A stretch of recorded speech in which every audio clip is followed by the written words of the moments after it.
네, 우리 사도신경하심으로 우리 하나님께 우리의 신앙을 고백하겠습니다.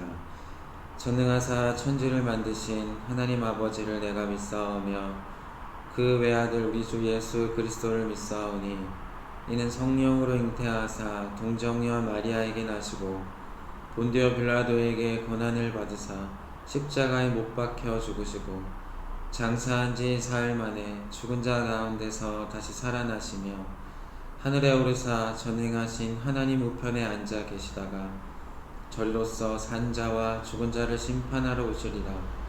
성령을 믿사오며 거룩한 공예와 성도가 서로 교통하는 것과 죄를 사하여 주시는 것과 몸이 다시 사는 것과 영원히 사는 것을 믿사옵나이다. 아멘. 우리 시간 함께 우리 지난 한 주간의 삶을 돌아보며 하나님 앞에 회개하는 시간 가지겠습니다. 주님, 우리의 연약함들, 우리의 많은 죄악들 주님 용서하여 주시고 하나님 앞에 회개하는 그 상한 심령 우리에게 허락해 주시옵소서. 우리의 교만들, 우리의 굳은 마음들 주님 안에서 모두 다 녹아지길 원합니다. 하나님 앞에 겸손히 나아가는 저희가 되게 하여 주시옵소서. 함께 기도하겠습니다. 하나님 아버지, 저희가 또 다시 비대면으로 하나님께 예배 드립니다. 주님 앞에 나아가기 전 먼저 우리의 삶을, 우리의 마음을 점검합니다. 하나님, 우리를 용서하여 주시옵소서. 여전히 죄를 사랑하고 세상을 사랑하는 우리의 마음들을 주님 불쌍히 여겨주시고 주님 앞에 나아가 겸손히 은혜를 구하는 저희의 마음을 주님 받아주시옵소서. 우리를 깨끗게 하여 주시고 우리에게 새 마음과 새 의지와 새 믿음을 더하여 주시옵소서. 하나님 아버지, 주님 앞에 항상 겸손한 자세로 주님이 필요하다는 그 마음을 가지고 주님 앞에 살아가는 저희가 되게 하여 주시옵소서. 오늘도 주님이 필요해서 우리가 나아갑니다. 주님, 우리 가운데 하나님의 은혜가 필요하기에 주를 찾습니다. 주님, 우리 가운데 하나님의 은혜로 충만케 하여 주시옵소서. 우리 예배를, 우리의 마음을, 우리의 삶을 받아 주시옵소서.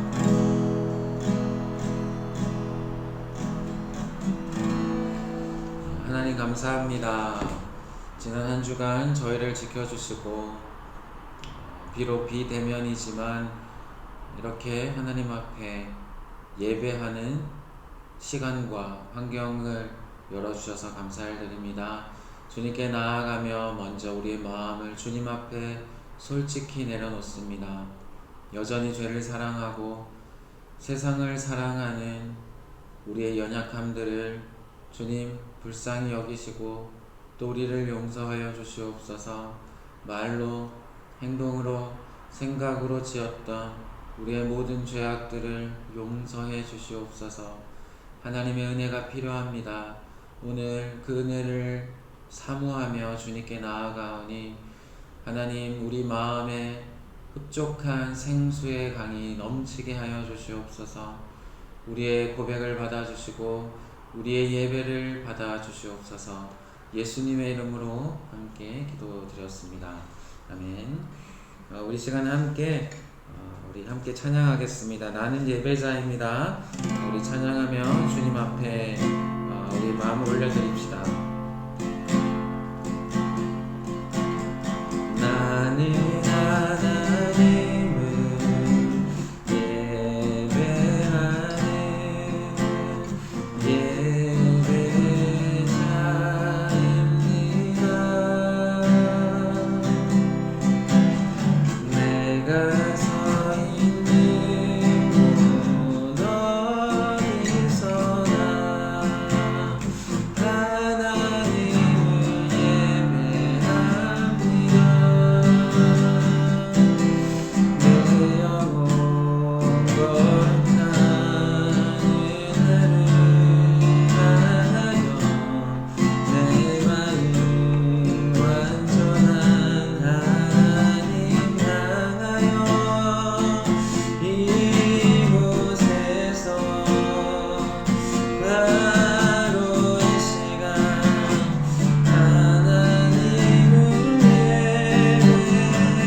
각자의 자리에서 하나님을 진정으로 예배하길 원합니다.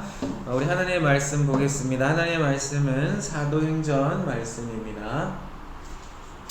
사도행전 9장 19절에서 22절까지 말씀입니다. 사도행전 9장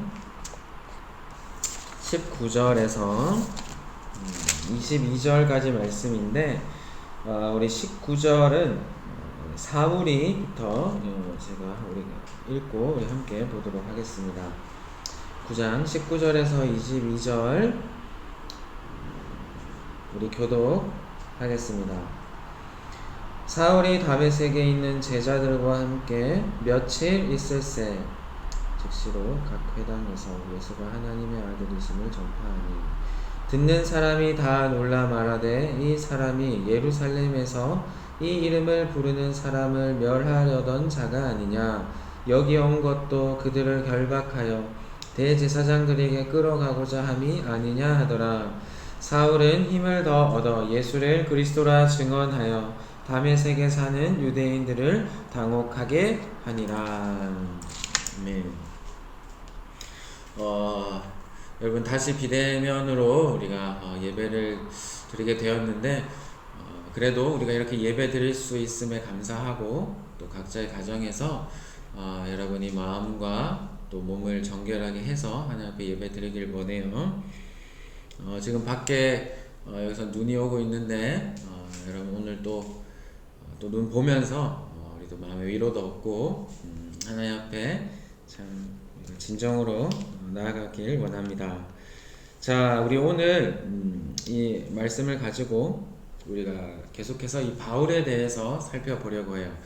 지난 2주 동안 우리가 바울에 대해서 살펴봤습니다.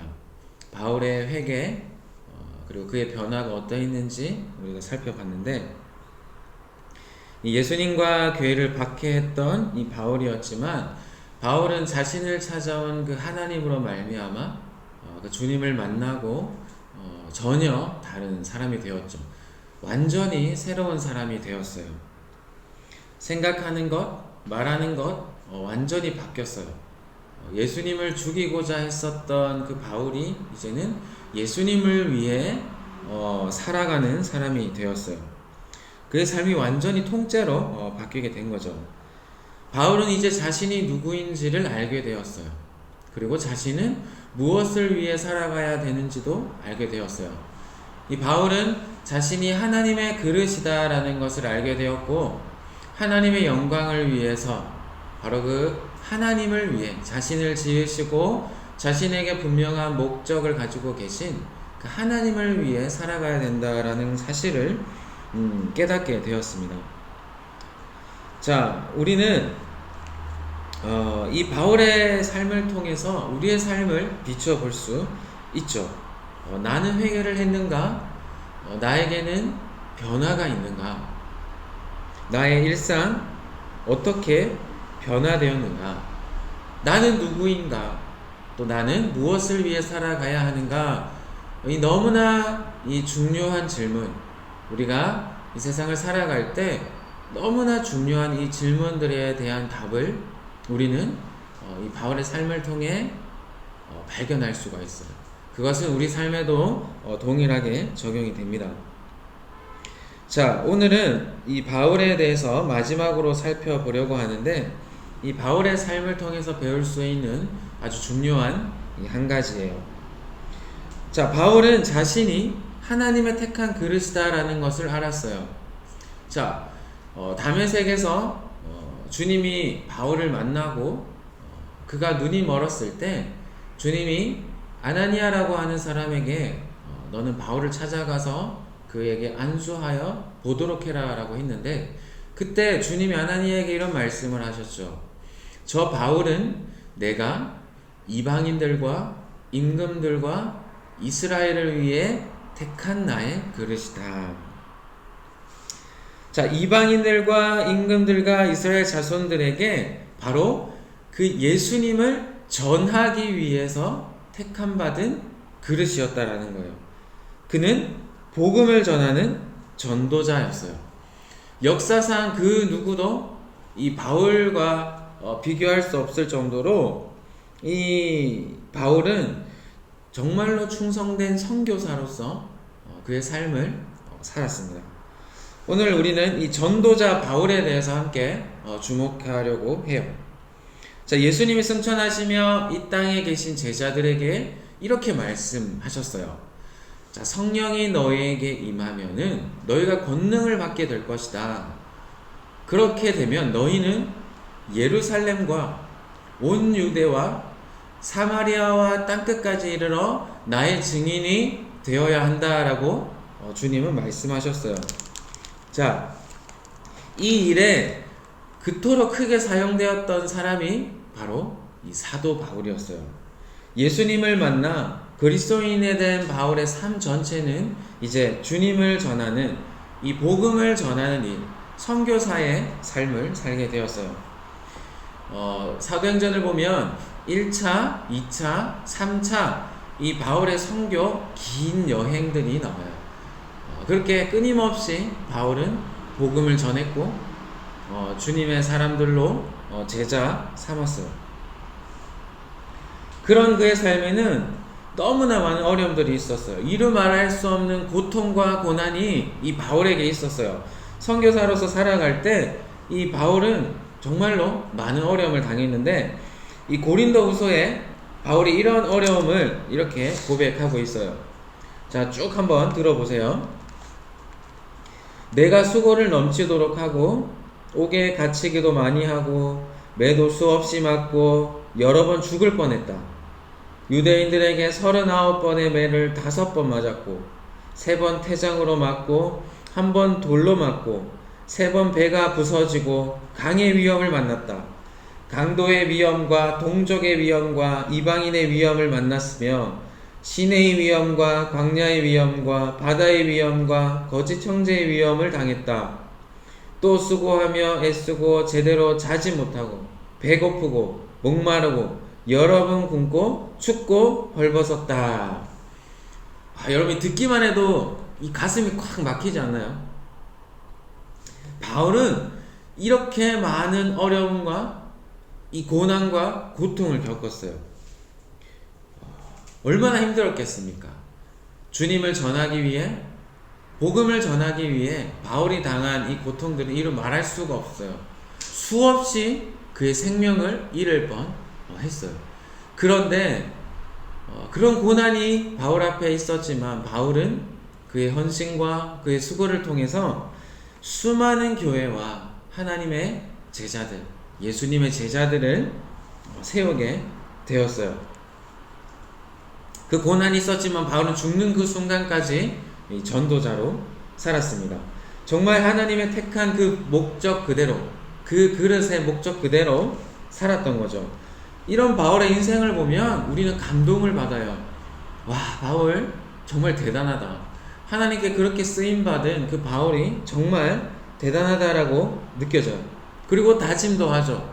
나도 바울과 같이 이 하나님을 위해서 그렇게 생명 바쳐 나의 삶을 다 들여서 살아야 되겠다, 이런 다짐을 하기도 합니다. 그런데 동시에 우리 마음 한구석에 이 떠오르는 생각이 있어요. 그것은 걱정과 염려예요. 이 바울이 당한 고난을 들어보니까 이 보통 일이 아니거든요. 내가 어떻게 저 바울처럼 살지? 난 저런 고난들, 그런 고통들 당하기 싫다는 거죠. 내가 어떻게 그걸 감당하지? 어떻게 평생 복음 전하고 선교하면서 살지? 이런 이 생각들을 하게 됩니다. 이 성경 바울이 기록한 이 서신서들을 읽다 보면 바울은 와, 정말 대단한 사람이다, 이 감탄을 금치 못하거든요. 그것을 보면 한편으로는 은혜를 받고 감동을 받지만 한편으로는 염려와 걱정이 있습니다. 나는 바울처럼 살 수 있을까? 그가 당한 고난들을 나도 당할 수 있을까?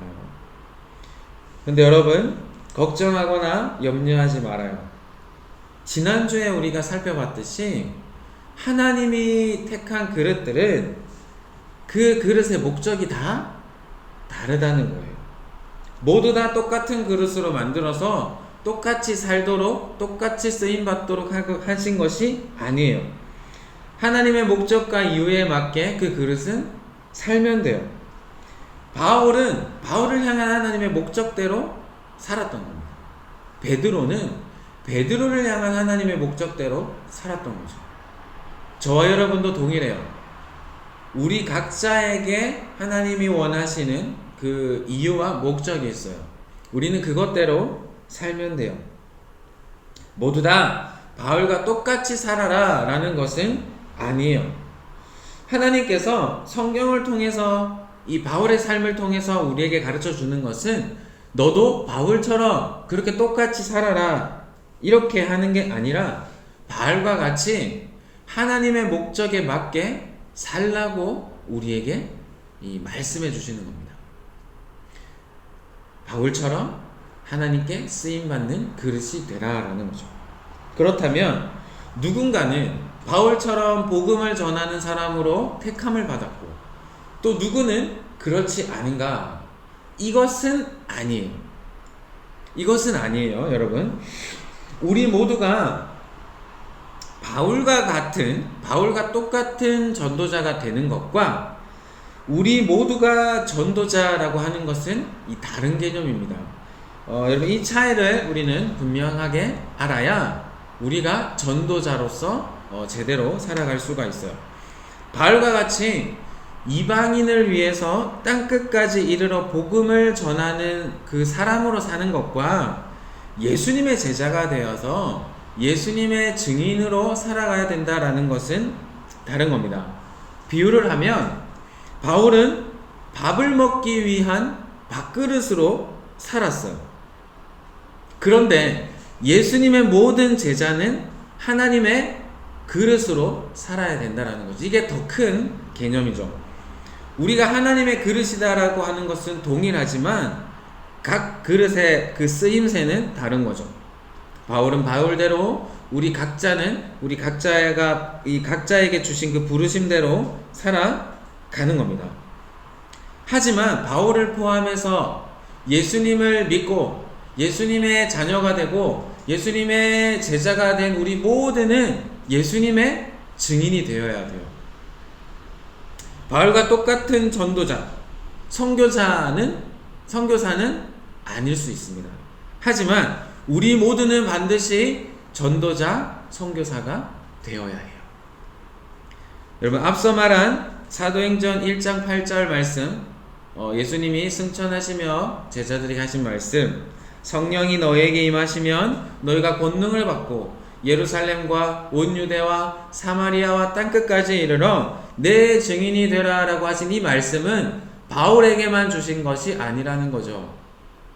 이 땅에 있는 그 당시에 있었던 주의 제자들, 그리고 그 이후에 세워질 저와 여러분을 포함한 모든 예수님의 제자들을 향해서 주님이 하신 말씀이에요.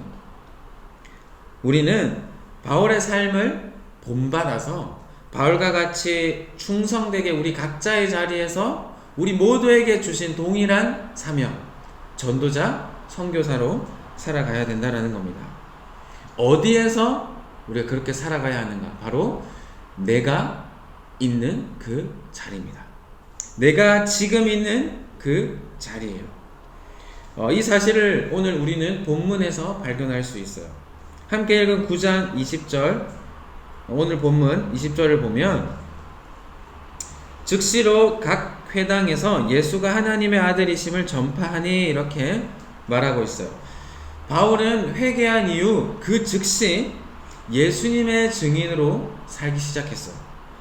자신이 그토록 핍박했던 그 예수님이 바로 하나님의 아들이시다라고 하는 것을 전하기 시작했어요. 그런데 바울이 어디서 그렇게 시작했다고요? 회당이라고 기록하고 있어요. 즉시 회당에서 그것을 전했다라고 하죠. 이 회당은 바울이 이후에 다니게 되는 모든 선교 여행에서 아주 중요한 위치를 자리하고 있어요.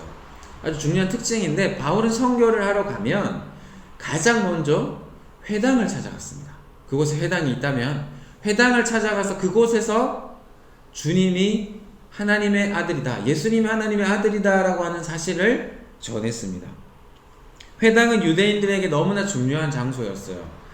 구약에서 이스라엘 백성들이 하나님 앞에 범죄함으로 말미암아 심판을 받게 되죠. 하나님의 그 거룩한 성들 다 무너지게 됩니다. 그리고 포로로 잡혀가죠. 자, 그런데 그들에게는 여전히 하나님의 백성이라고 하는 은혜가 있었습니다. 그래서 그들은 그 포로로 잡혀간 그곳에서도 모였어요. 그리고 하나님의 이 말씀을 또 연구하고 또 묵상했습니다.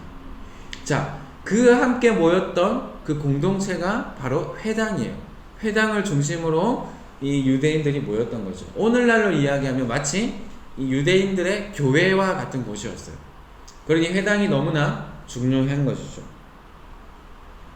자, 바울은 특별히 이방인들을 위해서 택한 하나님의 그릇이었어요.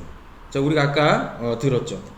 그런데 이 바울은 자신의 동족, 바울 역시 이 유대인이었었죠. 그래서 히브리 사람이었거든요. 그래서 자신의 동족을 향한 정말 남다른 마음이 있었어요.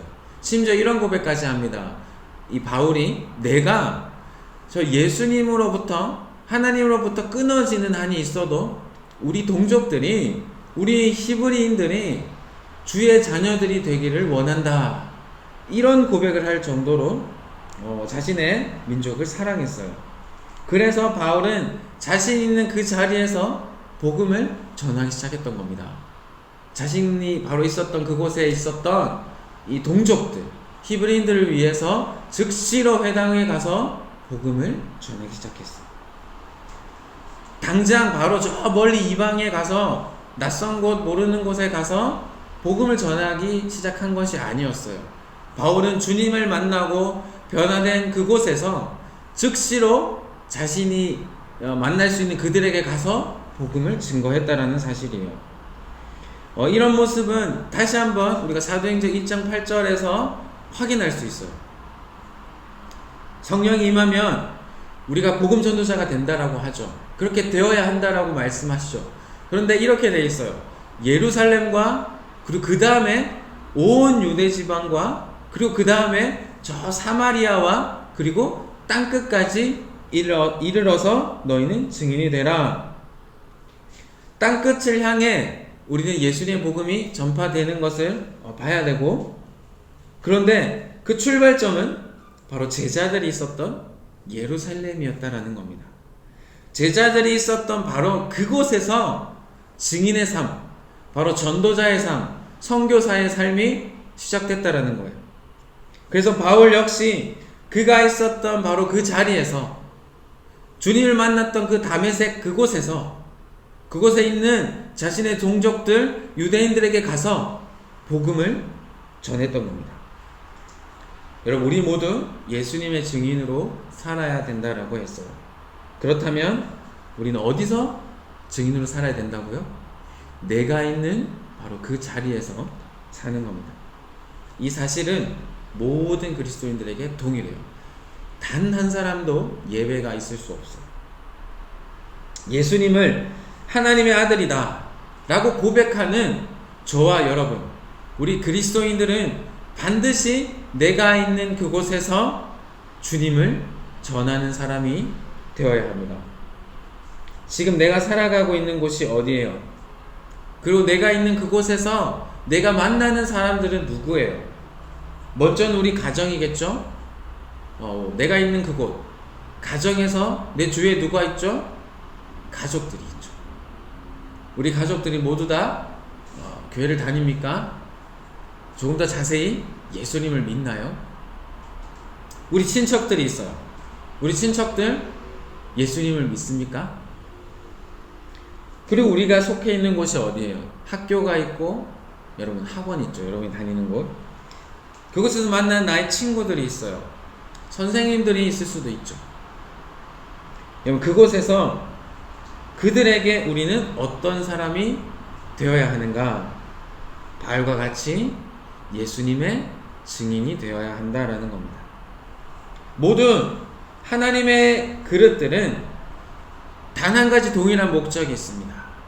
그것은 하나님의 영광이죠. 그런데 그 영광을 어떻게 돌려드리는가? 그 그릇은 무엇을 위해 살아야 하는가?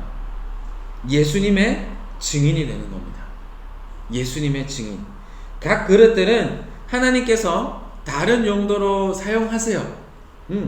다 다르게 조금씩 다르게 사용하십니다. 그런데 그 모든 그릇은 예수님을 증언하는 그릇이 되어야 된다라는 거예요. 우리가 각자 있는 그 자리에서 예수님의 증인이 되세요. 구체적으로 어떻게 그러면 우리가 예수님의 증인으로 내가 있는 그곳에서 살아갈 수 있는가? 여러분들에게 두 가지를 말하려고 해요. 자, 첫 번째, 나의 말과 행동으로 증인이 되어야 해요. 나의 말과 행동이 증인이 되어야 돼요. 자, 예수님을 알지 못하는 사람들은 예수님을 보려고 하지 않거든요. 여러분, 길거리에 다니는 사람들 보세요. 그리고 내 주위에 주님을 알지 못하는 사람들은 그들이 스스로 예수님을 찾으려고는 안 해요. 그런데 그들은 보는 게 있어요. 바로 예수님 믿는 사람들이에요. 교회 다니는 사람들을 그들은 보려고 해요. 자, 여러분, 우리가 만나는 사람들 중에 예수를 믿지 않는 사람들이 떠오르죠? 자, 그럼 생각해 보세요. 그들 앞에서 나의 말과 행동은 어떠한가 한번 생각해 보세요. 우리의 말은 어떤가요? 욕하지 않아요? 부정적인 말? 남을 판단하고 정죄하고 그런 말을 하지 않나요? 우리 입에 저주가 가득, 험한 말이 가득 그렇게 담겨져 있지 않아요? 아무렇지도 않게 그냥 말을 막 하지 않아요? 그 모든 우리의 말들을 예수님을 믿지 않는 사람들이 듣는다라는 거예요. 여러분, 예수님의 증인은 말이 달라야 돼요. 예수님을 만나면 우리의 삶이 통째로 바뀐다고 그랬죠. 그러면 우리의 말에 변화가 있어야 되거든요. 우리의 말에 선한 것들이 나가야 됩니다. 남을 세우고 살리는 말이 우리 입 밖으로 나가야 돼요. 욕하면 안 돼요. 여러분, 욕하는데 예수님 믿으세요? 이 말이 안 되는 거죠. 여러분, 또 나의 행동은 어때요? 예수를 믿지 않는 사람들 앞에서 그들과 함께 살아갈 때 나의 행동은 어때요? 착한 행실을 해요? 아니면 나쁜 행실들을 합니까? 사랑을 보이고 섬깁니까? 내가 먼저 나서서 낮아지고 겸손해지나요? 아니면 나의 이익을 위해서만 나는 대접받기만을 원해서 그렇게 살아가나요? 행함이 없는 믿음은 믿음이다라고 하는 이 야고보서 말씀이 있어요. 여러분, 우리가 행함으로 구원받는 것은 아니죠. 하지만 우리의 믿음에는 반드시 행함이 따라와야 돼요. 예수님을 믿으면 우리의 이 손이 하는 것들, 우리의 발이 하는 것들, 우리의 몸이 하는 그 행동들이 달라지게 되는 겁니다. 여러분의 행동에 착한 것들이 이루어지길 바라요. 자, 첫째 이야기했습니다. 우리의 말과 행동을 내가 있는 그곳에서 바꾸어라. 어떻게? 예수님의 증인처럼. 자, 두 번째, 예수님에 관한 이야기를 전하는 겁니다. 뭐라고요? 내가 있는 그곳에서 어떻게 증인이 될 수 있는가? 예수님에 관한 이야기를 전하는 거예요. 여러분, 이런 기회는 자주 오지는 않거든요. 이렇게 정말 예수님에 대해서 자세하게 그분이 어떠한 일을 하셨는지 이렇게 설명할 기회는 자주 생기지는 않아요.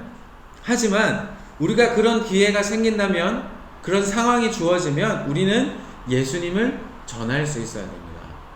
예수님에 관한 이야기를 내 입으로, 나의 언어로, 나의 말로 할 수 있어야 돼요.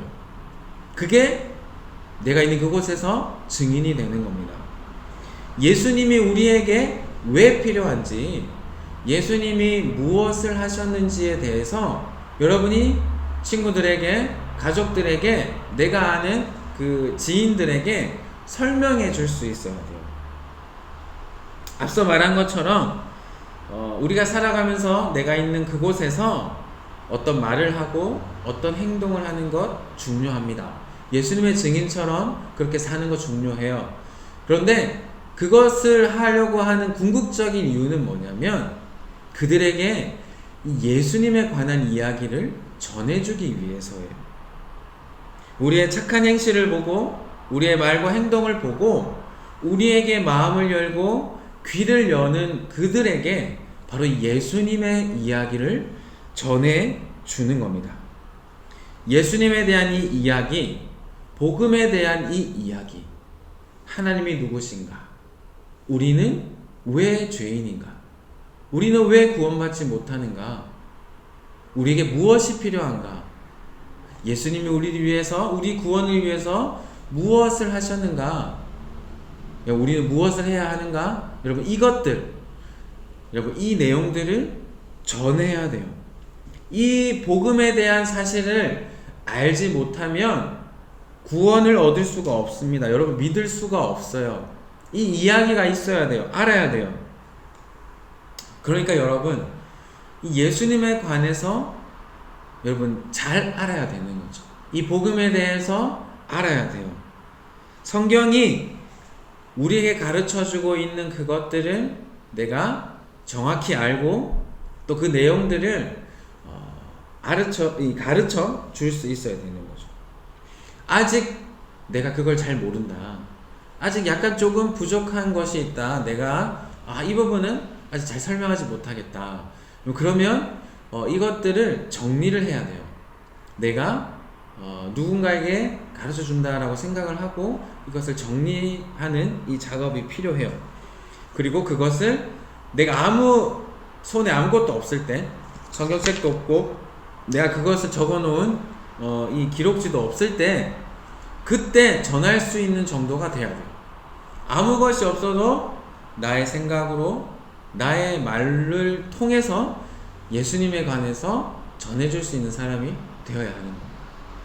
만약에 여기에 대해서 여러분 이미 정리가 되어 있나요? 이 복음에 대해서 핵심 내용에 대해서 전할 준비가 되었나요? 그렇다면 그런 기회가 생겼을 때, 복음을 전할 수 있는 기회가 생겼을 때 예수님에 관해서 반드시 전하기를 바라요. 그것이 내가 있는 그곳에서 예수님의 증인으로 살아가는 겁니다. 말씀을 마무리하겠습니다. 우리 지난 3주간 이 바울에 대해서 함께 살펴봤어요. 우리가 회개하고 믿음을 가지고 주님의 자녀가 될 수 있는 그 출발점은 바로 하나님이었어요. 하나님의 그 은혜로 우리를 먼저 찾아와 주신 그 한없는 사랑으로 말미암아 우리는 하나님의 자녀가 되게 되었어요. 하나님의 자녀는 반드시 새 사람이 됩니다. 여러분, 삶이 바뀌어야 돼요. 나의 가치관이, 나의 삶이, 나의 살아가는 그 방식들이 다 바뀌게 되는 겁니다. 우리는 하나님의 그릇이에요. 그 그릇은 하나님의 목적대로 살아가야 돼요. 우리 모든 이 하나님의 자녀들에게 하나님이 원하시는 것, 바로 예수님의 증인이 되는 겁니다. 여러분이 있는 그 자리에서, 여러분이 지금 살아가고 있는 바로 그곳에서 예수님의 증인이 되기를 바라요. 나의 말이 달라야겠죠. 나의 행동이 다르고 또 내가 예수님에 관해서 설명해 줄 수 있는 사람이 되어야 합니다. 그것이 예수님의 증인으로 살아가는 거예요. 우리가 있는 그곳에서 바울과 같이 하나님께 쓰임받는 모든 하나님의 그릇들 되기를 간절히 원합니다. 자, 우리 함께 기도하겠습니다. 하나님, 감사합니다. 우리를 하나님의 자녀 삼아주시고 우리에게 하나님의 목적을 주셔서 감사합니다. 하나님, 우리는 하나님을 위해 살아가는 당신의 그릇입니다. 하나님, 우리가 서 있는 그곳에서, 내가 살아가고 있는 그곳에서 예수님의 증인으로 살아가게 하여 주시옵소서. 예수님의 그 말처럼 또 예수님이 살아가셨던 그 삶의 행동처럼 우리의 말과 행동이 바뀌어지길 원합니다. 선한 것들을 말하고 올바른 것들을 행할 수 있는 우리의 말과 행동이 되게 하시고, 또 예수님에 관해서 전할 수 있는 그 내용들을 잘 정리하게 해 주시옵소서. 우리에게 지혜를 주시고 또 용기와 또 믿음을 더하여 주시옵소서. 그렇게 주님께 쓰임받는 우리 모든 하나님의 사람들 되게 하여 주시옵소서. 감사를 드리옵고 예수님의 이름으로 기도드립니다. 아멘. 여러분 간단하게 광고를 하겠습니다. 여러분 당분간 이제 나라에서 3주간 이렇게 비대면 예배를 권고했죠. 그래서 3주간 이렇게 영상으로 녹화된 것으로 이렇게 예배를 드릴게요. 그 이후에 또 변동사항이 있으면 다시 광고를 하도록 하겠습니다. 무엇보다 건강 조심하세요. 우리가 최선을 다해서 건강을 돌봐야 돼요. 이렇게 사람 많은 곳에 어쩔 수 없이 가야 되는 그런 상황이 되면 반드시 여러분 이 방역 잘 지키고 가능하다면 또 사람들과 또 거리를 두고 여러분의 자리에서 우리가 해야 되는 것 끝까지 잘 하기를 바래요. 여러분 삶을 놓아서는 안 됩니다. 공부할 것들 공부 부지런히 하고 또 여러분이 해야 되는 다른 것들도 부지런히 하세요. 그렇게 하면서 우리가 이 시간들을 잘 보내기를 바랍니다. 아무쪼록 우리가 올해가 가기 전에 마지막 주는 함께 봤으면 좋겠네요. 함께 봐서 우리가 또 인사하고 한 해를 잘 마무리했으면 좋겠어요. 여러분 그때까지 여러분 잘 지내고 또 우리가 수시로 특별한 일이 있으면 광고하도록 하겠습니다. 자, 우리 마지막으로 주기도문으로 우리 오늘 예배를 마치도록 하겠습니다. 우리 함께 주기도문 하겠습니다. 하늘에 계신 우리 아버지여, 이름이 거룩히 여김을 받으시오며 나라가 임하시오며 뜻이 하늘에서 이루어진 것 같이 땅에서도 이루어지이다. 오늘 우리에게 일용할 양식을 주시옵고 우리가 우리에게 죄 지은 자를 사하여 준 것 같이 우리 죄를 사하여 주시옵고 우리를 시험에 들게 하지 마시옵고 다만 악에서 구하시옵소서. 나라와 권세와 영광이 아버지께 영원히 있사옵나이다. 아멘. 수고하셨습니다.